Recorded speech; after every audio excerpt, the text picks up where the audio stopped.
Hey guys, it's Abba. Welcome back to another video at Foot HQ. Today, we're having a look at the Nike GT Hustle 3. First, let's talk about the uppers of the Nike GT Hustle 3s. This shoe combines a TPU textile material, which keeps the shoe really breathable, but also nice and contained. Now, when you're hitting those side-to-side movements, you don't feel like the foot is going to pop out of the shoe, but there definitely is some issues, especially when it comes down to the cushioning of the shoe. But other than that, in terms of lacing, I didn't find any digging into the feet. The cushioning around the ankle is actually really nice, and I felt like I didn't even have the shoe on at one point.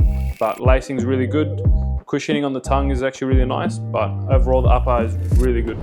Now moving on to the midsole and cushion of the GT Hustle 3s, we've got a full-length React 4-foot Zoom strobel unit, and we have the Zoom pods on the side, on the lateral aspect of the shoe. Now, when you've got them on court, it does feel nice and cushioned, especially with the insole that comes with the shoe. These are definitely an upgrade from your standard insoles that you get with other Nike shoes. But in terms of actually the court feel, you don't get that real nice low to the ground feel that you'd normally do in something like a Nike Kyrie, for example. But in terms of cushion, if you're a heavier player, you'll find this really great. Moving on to the traction, we have gum rubber outer soles with radial traction patterns. Now these would have been really good for those side-to-side movements and quick stops, but these two Zoom pods here on the side really make you feel like the foot's going to tip out when you're hitting those quick stops. Now if you're at risk of getting ankle sprains or you're a heavier player, this shoe might actually tip you straight over. Especially with that sensation that you're going to tip over, it really doesn't make you feel contained or secure in these shoes. So that might be something to look out for when you're wearing the GT Hustle 3s.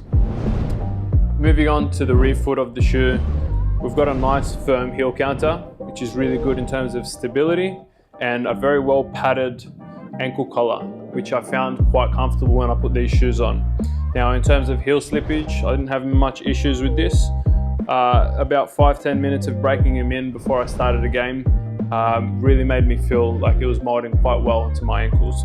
So very well in terms of rear foot control, but once you get to the forefoot, that's when issues start to present themselves. Now overall, the GT Hustle 3s are a pretty comfortable shoe. Now when it comes to stability, they're probably not the most stable, especially because of these two Zoom pods at the forefoot. It does want to make your ankle kind of roll out, especially when you're hitting those quick side-to-side movements or those sudden stops. Now, if you're a chronic ankle sprainer, I probably wouldn't recommend these shoes, but if you're looking for something that's comfortable and you're just a casual shoot around, these might be a good pickup. Now, if you're interested in finding the right footwear for you, hit that subscribe button and stay up to date with our latest reviews.